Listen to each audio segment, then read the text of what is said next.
I don't feel suffering when I was growing up in Ajegunle. The rest of the world can see it like that, but if you live in an environment, you grow up in an environment like that, you tend to love it. Ajegunle was a challenge that I don't know was a challenge. I just felt I was having the best time. But I have dreams of what I want to be, where I'm going to be. As a child, I always had dreams. Don't believe in abroad. Sometimes, you just don't have to imprison your mind. You just got to set your mind free, and you'll be surprised. Is that what you feed your mind, what you feed yourself, is what you receive in this world. If you always think that you're going too much, this is up. If you're so much worried about the struggle, you will never see the future. You never see the bright how the future is going to be because you keep your mind be set back.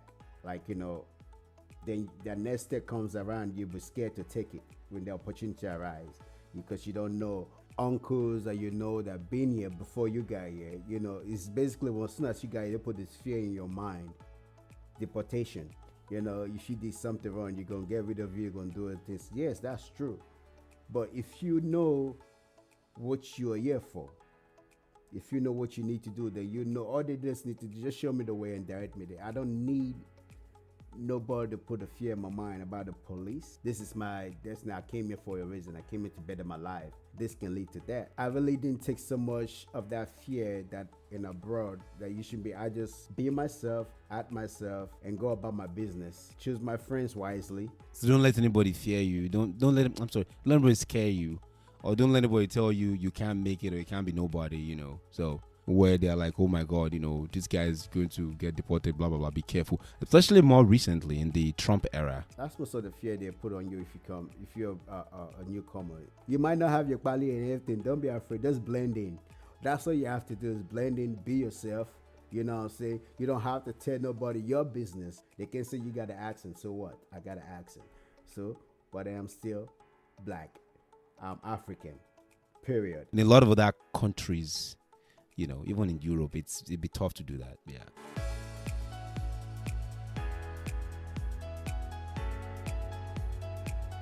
Hello. Welcome to another episode of Lost Lagosians. I'm your host, Brodda Mike. This show covered diaspora topics. We also follow the life of Lagosians in diaspora. We cover the experiences and basically the cultural and social circumstances that surround Lagosians in diaspora. Today we have with us a very special guest. Super excited to have him on here. I think I met him a couple of weeks after I came to the States. Literally just weeks after I got off the plane. Without further ado, I'll go ahead and have him introduce himself. Hello. Hey, Brodda Mike. Most of my friends call me Chopé. Hi, Chopé. Yeah, how you doing? And how is everything? How's the weather? It's like almost 12 right now at midnight Seattle time. Thank you for joining us, for taking the time out to be here. I'm thrilled to have you. Yes. This is something we've been talking about for a long time. Okay, so let's do it. Let's get at it. Yeah, let's make it happen. So I think, like I was saying earlier, we met. I was going to college. You were going to college. And I think I hooked you up with the soccer team. Yes, you did. Yeah, I thought you were terrible at soccer. If I'm not terrible, I got the full ride scholarship. Oh, you got a full ride scholarship. That was my connection, though. Come on, man. That was you only introduced me to it. Say that again. You only introduced me to the school and the team. And I know, but I got you free money too. So that doesn't count. We were both going to the same college, but right. I wasn't into all those programs and everything then. Then you told me, okay, you have a scholarship. You can play soccer. They pay half of your books and your classes and blah, blah, blah. So it's okay, let me try it. Then when I got there late that first season. So coach was his name. It was very nice guy. I told him a lot about you and how awesome you are. Right. But you kind of disappointed us a little bit. Not it kept telling me. It was telling me to relax, because I came here at the last minute and our scholarship is gone. And can't have scholarship. I wasn't part of the roster, but he wanted me to be in there in the program and stay around for that year, for that whole year. So for that whole year, I just stay consistent and keep coming and practicing with you guys, going to game, playing games, playing last minute games, or sometimes garbage time with you guys. What do you mean garbage time? Oh, because you're a bench warmer. Okay. Yeah, I was The then. good guys like us were like, scoring goals. No, All you that. wasn't score. You was a bench woman. You were part of the program. You were part of the program of that time. I wasn't. I wasn't part of the program yet, but I was part of the team. I practiced and did everything I can because I didn't have scholarship. I wasn't awarded a scholarship then because I came in so late. So he just told me to wait around and hang around. If I come back next semester, then I would. But I just decided to stay out because I like playing soccer, so I did. So the next year, I got a full ride scholarship. I got everything, books, everything paid for. Wow, that's the beauty of coming to America. Like you can work hard, and even though you suck at football, You keep saying that, but I know just I'm have not. your friend, introduce you. You was one of the terrible ones because I found you so lazy at it. You wasn't you wasn't putting no effort towards it. I was like, come on. I'm like, man, come on, you have Oh to my do God. better. I think I'm gonna edit that part out.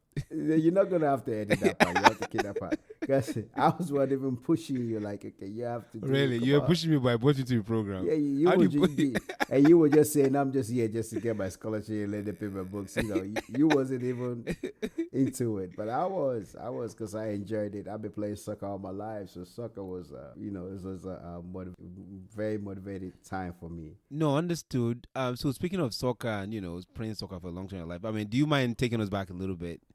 You said you've been playing soccer for a long time. Do you want to like kind of reflect on those and how you came to the States and stuff?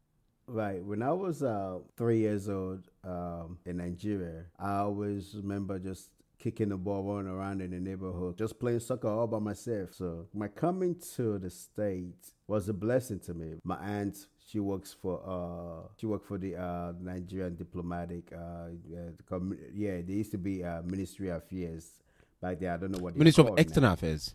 Yeah, Ministry of External Affairs. I don't know if they changed the name now, but because Nigeria always change things from this to that now. Mm-hmm. So that's what she used to work as a secretary for our boss. So when our boss was coming, gave her the opportunity to also come, and she grabbed us also and brought us here. So that's why I'm lucky to get here, and I've been here since '98.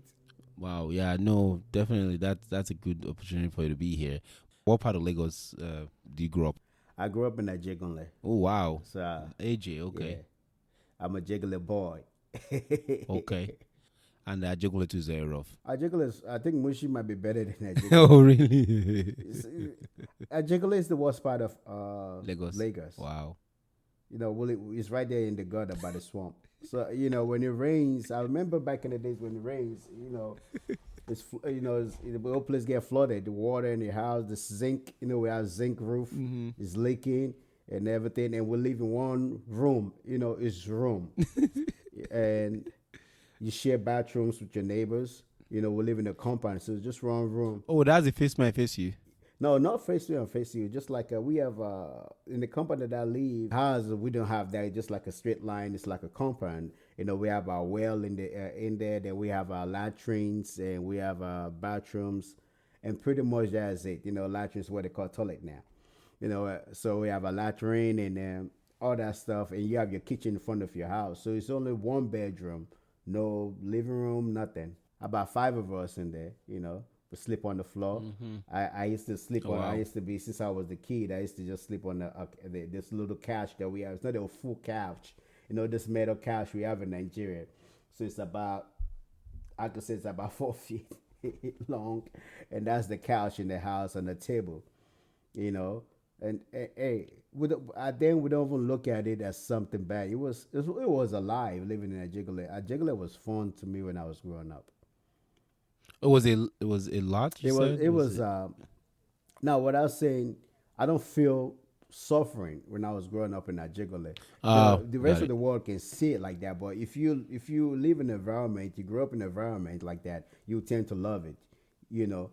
The way other people look at it, oh, I don't be there. No, I don't like that. Now that I look at it, I'm like, wow, I was living terribly. But then I was just having the best time of my life, living that kind of environment. But looking back at it, I can't believe I went through that. I would say that. But yeah. Mm-hmm.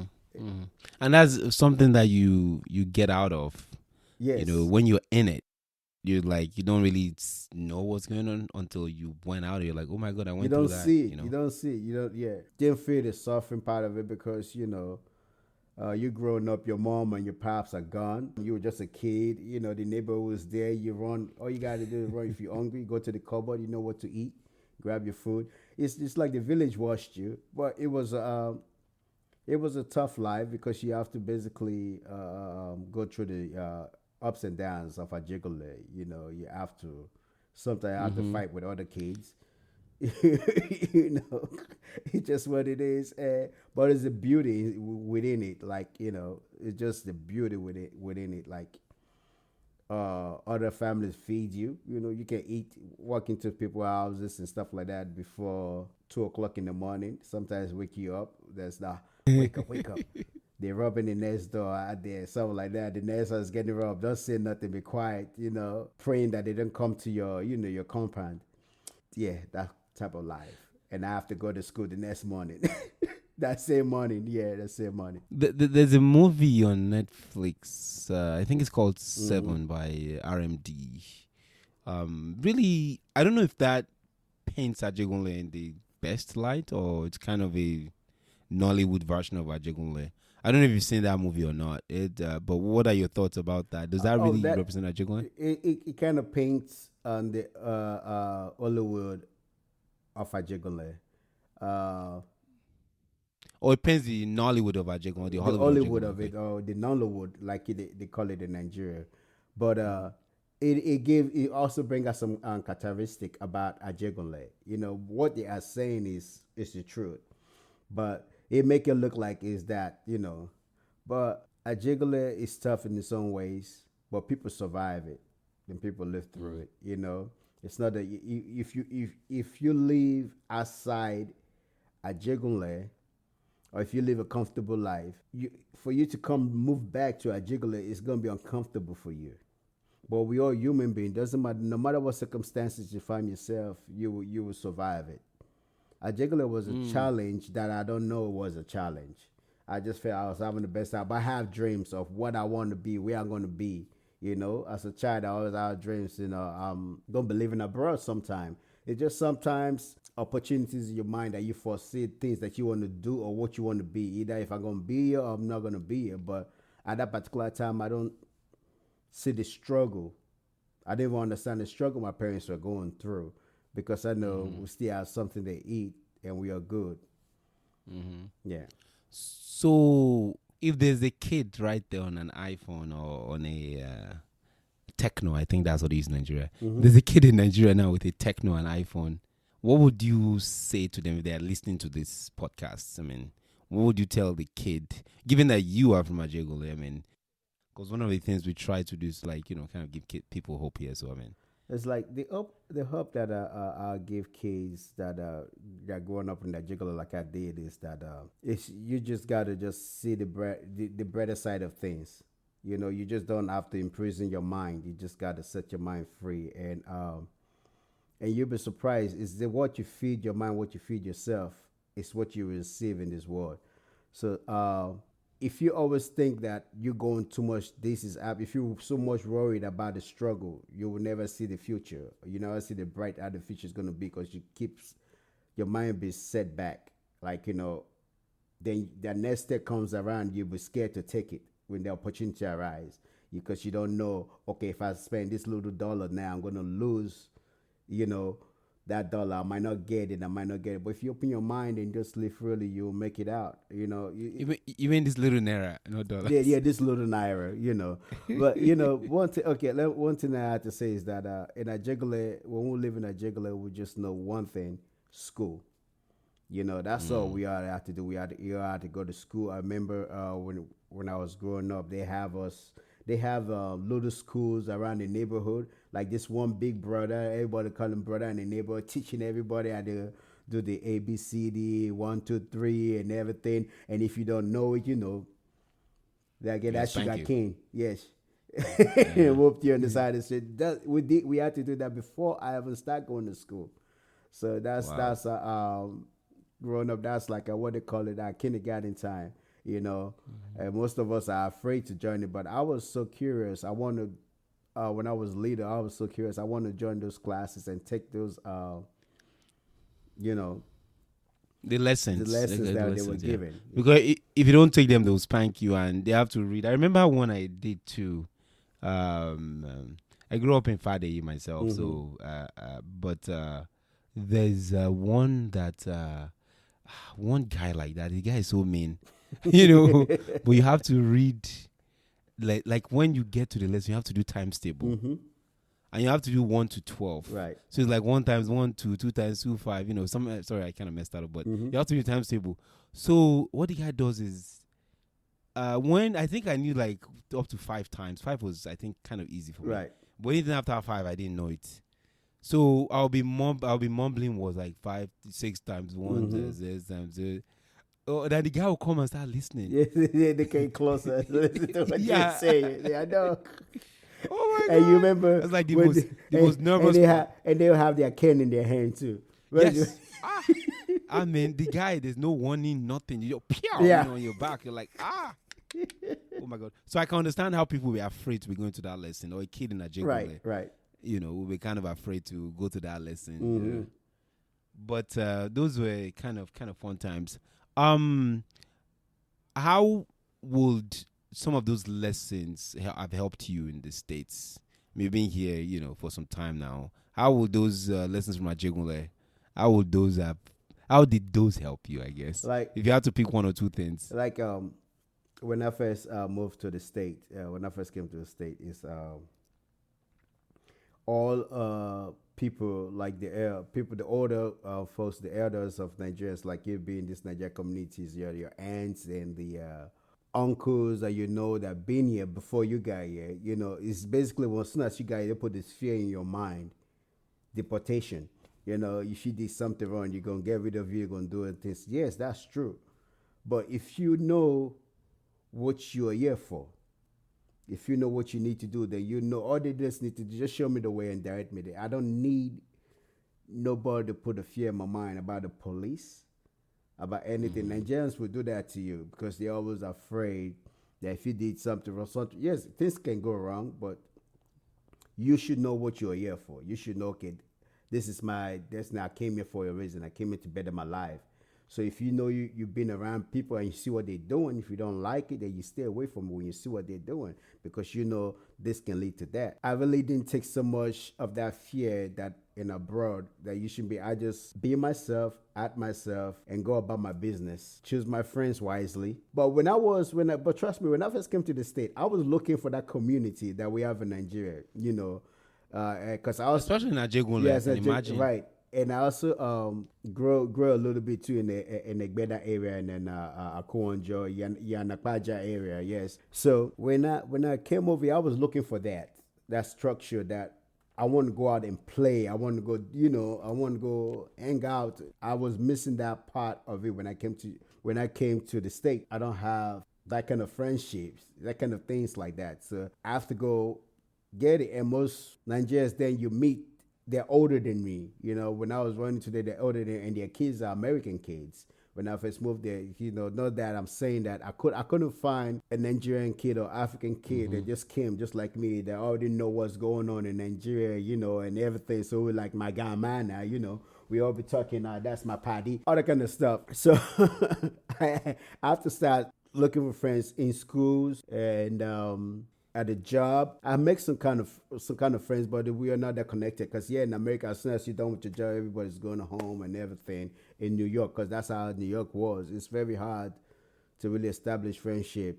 So I make a couple of friends, and most of them are way older than me. And so when I moved to Illinois, all the folks right there too, they're older than me. So everybody's uncle, auntie, and everything. So now I started making friends with Americans, Black Americans most especially.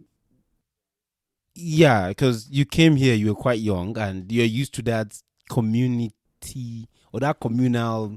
Right. There's something missing fundamental about America, actually, which if you go to Europe, they have that community. If you go to Nigeria, they have that community. But America, everybody just walk. Yes.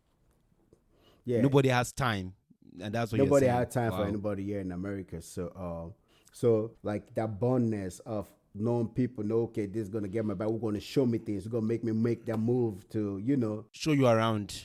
to show me around and things to be afraid of and things not to be afraid of, things to dare, things not to do. Kind of guide you. Yeah, the guardians. So, but for a kid in Ajegunle, I like what you said earlier about how you said there was something you are here for. So don't let anybody fear you. Don't Right. let anybody scare you. Scare you. Or don't let anybody tell you you can't make it or you can't be nobody, Right. So, yeah. And that's something very common, actually, particularly maybe in like immigrant communities where they're like, oh my God, this guy is going to get deported, blah, blah, blah, be careful. Especially Right. more recently in the Trump Right. era.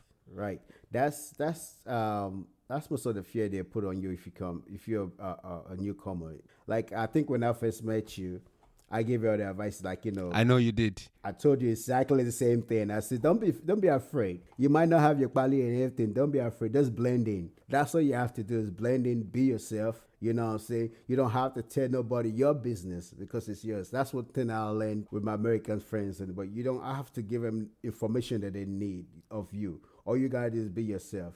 They can say you got an accent. So what? I got an accent. So, but I am still black. I'm African. Period. And now I'm in America. It make me what? A black American. So basically that's what I am. So I have to adapt real quick and adapt real fast. So when I first met you, I was telling you that don't be afraid. Stay freely. Be yourself. You know what I'm saying? And everything will be fine. Take that jump into the opportunities. Take that challenges. Don't let nothing pull you back like, oh, they're gonna be asking questions about this, about that. Hey, they're gonna ask that questions. But some of that questions back then it wasn't as strict as it is now. It's a little different then, because then basically they're gonna ask the question, are you this, are you that? No, but I'm this and I'm good. Yeah, no, thank you for that. I think you remind me of something, actually. Like, I think, what was that first job? Because when I came, I couldn't really walk out of school, but you were the one who were like, okay, let's go. One good turn deserves and all that. So I kind of give you credit for that. Like my first job, I was very scared, but I think, I don't know, what did you do? This guy. I told you don't need to scare. You got to just tell them that you're African American. They ask you that for that, and you see others. So African, they don't need. Also, I don't think I had my papers then or nothing. Yeah, you because. But I don't know, somehow, was it your connection or something? You don't really need all that because I did that too. My first job in New York, I worked on under the table, and they were asking for my social because I was trying to get a social security number in New York, and they won't give it to me because they says that I'm a diplomat. I'm not. I was a child to my aunt as a diplomat. See, they won't understand the differences of it. So I have to come to a small little town, and they gave my social security numbers. We're not going to speak on that. So when they did all that, I have to work on that day there, and in that circumstance, so I already kind of know a lot of loopholes. Like, say they asking for that quality, but basically you got to do is show them something. That's it. And that once you got that social security number, because I think that's what you had. You had that first, right? You have that number. So once you got that, then don't worry about anything else. Just get that, then you're good to go. Yeah, I had that, but I wasn't supposed to walk off campus. Yeah, so I think you were kind of like, oh, don't worry about it. Just let me see. So I give it to you like, oh, okay, let's go. Meet me. I think it was like, you were like, meet me at 9 p.m. It was a night shift. Wow, that's crazy. Yeah, because we were going to school, so working nights. You're working on the school, still working. And by then, and yeah, I was working, and also I was married too. Yeah, at that same time. So yeah. I remember we were working, you were married, and you're also going to school. I met you at school. And then I was working. I also had a job on campus, which is the proper job, because you're supposed to work on campus for like 20 hours. Then I had, because I needed more money, You have a student visa then. Yeah. Yes, I did. But I needed more money. So you were like, oh, meet me somewhere at 9 o'clock. And it's this factory, which is like, you're just coming from Nigeria, and this factory is like a full-fledged factory. There are people doing all kind of shift. We're doing overtime. I wasn't afraid. Then you come by during lunch at like 2 a.m. You check on me. We had lunch together. That was just crazy. So I kind of thank you. I want to thank you for that. That was a very good experience. Yeah, because if you don't, some people are afraid to do that. Oh, they're going to deport me. They find it. No, they know that. It's just you need to survive somehow. Exactly. And I was also You afraid need because to. I thought that they would catch me, you know. Yeah, but then it was different. It was a little laid back then. Now it's a little different. Now I wouldn't encourage you to do that because now they're really tracking down on a All lot that of those stuff. activities. Yeah, so then it was a little laid back. You know, once you get that, you can do that. Now they have where even though you do have that number, it's registered in your system now. They can come chase you and look whatever, blah blah blah blah. But if let me say someone new that come to America in Nigeria, but I can still up and get a job without having that, you can still work jobs that most Americans won't do. Just like same job like the neighbors down the street, the Mexicans. Then they come here, they do it, and they survive. So there's a lot of jobs like that. Because when I first came, like I told you, I was working the security jobs in New York at a fashion store, and I was making pretty good money per week. I was saving a whole lot of money. I had 2 cell phones and a pager. I thought I was Under the table. table under the table. No, I don't pay no taxes. Money just come boom. Yeah. I did that, but it's behind me now. It's not those things you do. But 2 points I want to make is number one, for those listening anyway, a lot of things in life have to do with timing. You know, it's, you know, you want to do some things you can get away with at some time. You know, somebody was telling me about UK, how, you know, people in the UK could get away with some things, but now you can't anymore. So that's kind of one thing. Time changes. Then the other point I kind of want to make also is that the beauty of America and the American exceptionalism is that, you know, you come here, just come as you are. You know, I think Statue of Liberty is like, we'll take your weak, your poor, your weary, whatever. So America is kind of open like that, which in a lot of other countries, you know, even in Europe, it'd be tough to do that. That is true. I don't know much about Europe. The only time I was in Europe when I was waiting for a transfer to come to New York, and I was in London for a little bit. Pretty much that was it. So I didn't really know much about their system over there, but American system is the beautiful system, and then was a little easy, but now I don't think it's gonna be as easy. But there's some people that still over here still doing what they got to do. So as we're wrapping down the podcast here, Right. is there any parting, you know, final thoughts or comments? I mean, what's, you know, In the future, I won't say maybe this year or next year. I'll when I go back to Nigeria, I would like to go touch down and go see Ajegunle one more time because that's where my family root was in Lagos as a Ajegunle boy. And Agbeda, because I grew up there most of my teenage years there in the Gowan Estates, you know. Yeah, and just touch bases down there real quick and out. You know, see how the place looks. See if it's still standing. Yeah. You know now. Yeah, I know. There's a lot to talk about when you talk about Ajegunle. I know. We didn't have time to mention it. But Yeah. I was going to go details. I know we have to jump into that, but No, we're good. I think it's nice to, you know, kind of touch on topics like this. I really want to thank you personally. I mean, really helped me out a great deal, you know, when I first came. So I was very excited to have you on, and I was very happy that you kind of accepted the invitation to be on the podcast. So for the audience, thank you for listening. Please, you can send us, you can tweet us at Lost Lagosians. That's our Twitter handle. If you have any questions or comments, if you'd like to be part of an upcoming episode, please send an email to lostlagosians@gmail.com. And also, we are now on YouTube. The channel is Lost Lagosians. Go ahead and subscribe, leave a comment, share, subscribe. Until that, we'll see you on the next one. Thanks for listening, and have a good day.